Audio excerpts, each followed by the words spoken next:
안녕하세요. 오늘은 120세 TV 금백세입니다. 오늘은 지난 12월 18일 첫 출시한 금융상품인 종합투자계좌에 대해 쉽고 상세하게 설명드리겠습니다. 이름부터가 어렵죠? IMA. 처음 들으면 뭐가 뭔지 감이 잘 안 옵니다. 그래서 오늘은 어렵게 설명하지 않고 우리 일상에서 비유해서 차근차근 풀어보도록 하겠습니다. IMA, 한 문장으로 말하면 증권사에 돈을 맡기면 그 회사가 대신 굴려주는 통장이라고 보시면 됩니다. 그냥 종합투자계좌라고 하면 되지 꼭 영어로 표기해야 되는지 잘 모르겠어요. 은행 예금처럼 넣어두는 통장은 아니고, 그렇다고 내가 직접 주식을 사고 파는 것도 아닙니다. 증권사가 전문적으로 자산을 관리해주는 새로운 형태의 계좌예요. 그러면 은행 예금 또는 펀드 등 기존의 상품과는 뭐가 다를까요? 우리가 은행에 예금을 하게 되면 은행은 정해진 이자를 지급합니다.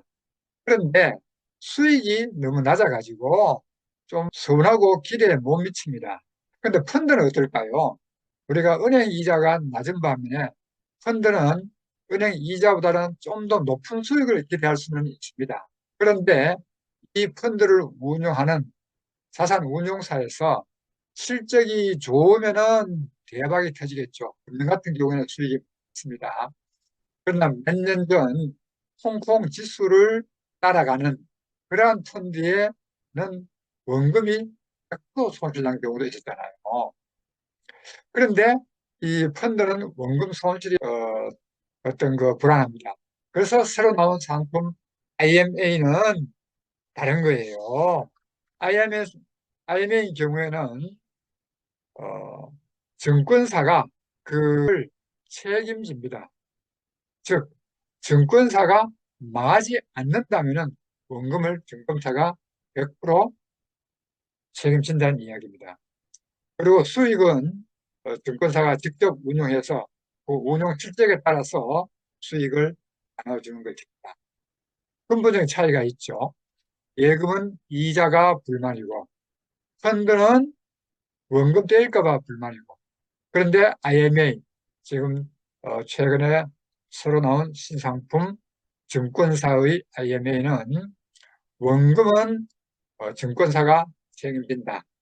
수익은 운용 실적에 따라서 은행 예금보다는 좀 더 높은 수익을 기대할 수 있다. 이것이 큰 장점이 되겠습니다. 다음, 그럼 IMA 상품 구조를 한번 볼까요? 가장 상품의 만기는 2년 또는 3년으로 설정이 됩니다. 그런데 중간에 중도 해지는 안 돼요. 소득이 중도 해지를 하게 되면 원금 손실을 볼 수가 있습니다. 그리고 기존 수익률은 한 4% 정도로 목표라고 했습니다. 여기서 특히 주의해야 할 것은 4%라는 것은 보장한 것이 절대 아닙니다. 다만 증권사에서 열심히 운용해서 연 4% 정도를 낼 수 있도록 열심히 노력하겠다 이렇게 이해하시면 돼요.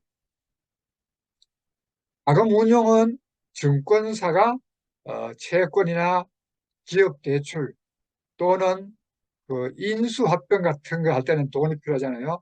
그런데 대출을 해주게 됩니다. 또는 부동산 투자 같은 곳에 돈을 골고루 나눠서 운영하게 될 것이죠. 아까도 말씀드린 대로 펀드 같은 경우에는 증권사가 직접 굴리는 것이 아니라 증권사는 판매만 하고 굴리는 것은 자산 운용사라는 곳에서 굴린다는 점에서 펀드와 또 기본적인 차이가 있는 것입니다. 다음, 가장 중요한 것은 자금을 굴리면서 이익이 많이 나면 높은 수익을 보장받지만 손실이 났을 경우에는 어떻게 될까요? 이런 경우에는 증권사에서 원금 지급을 책임집니다. 여기에서 책임진다는 이야기는 우리가 흔히 말하는 예금자 보호법에 의해서 보호받는다는 이야기와는 또 다른 이야기입니다. 예금자 보호법에 의해서 보호받는다는 것은 증권사가 망하더라도 법에 의해서 1인당 1억까지는 책임을 진다는 이야기이지만, 여기서 증권사가 책임진다는 이야기는 증권사가 망해버리면은 원금을 받을 길이 없어요. 근본적으로 다른 이야기죠. 그래서 정부에서는 종합관리계좌를 발행할 수 있는 증권사를 금융당국이 선별하여서 자기 자본이 8조 원 이상인 한국투자증권과 미래에셋증권 두 곳을 IMA 사업자로 지정하게 되었습니다.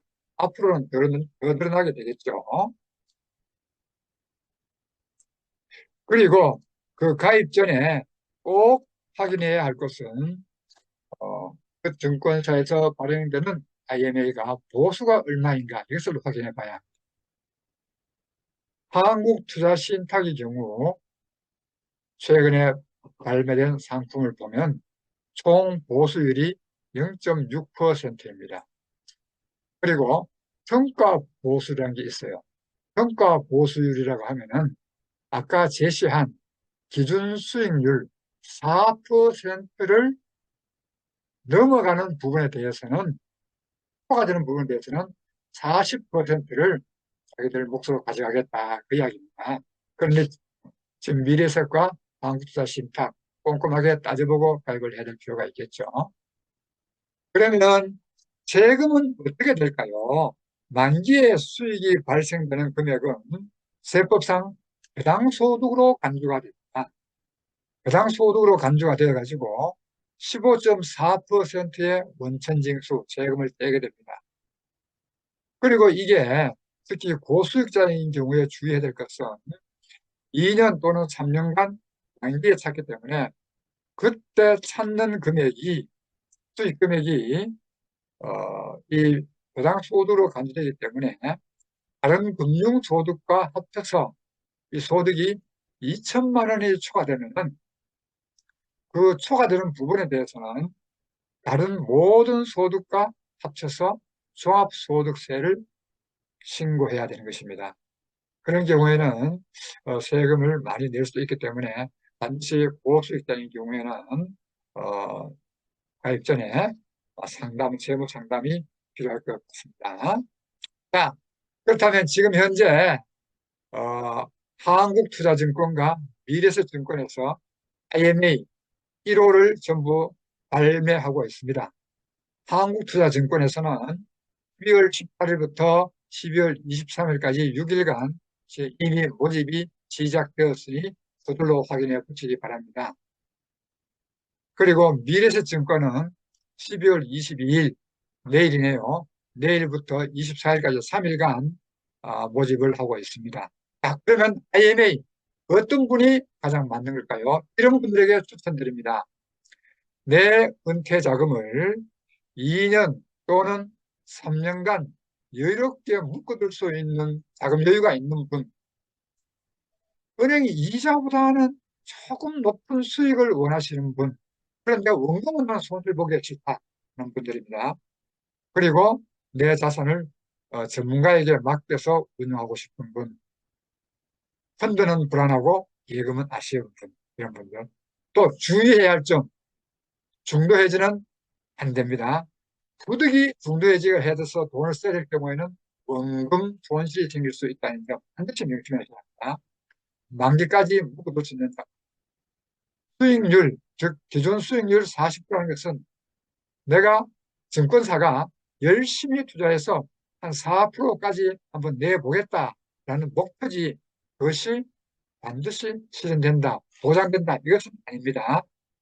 그리고 이 예금은, 이 상품은 예금자 보호법에 의해서 보호되는 것은 아닙니다.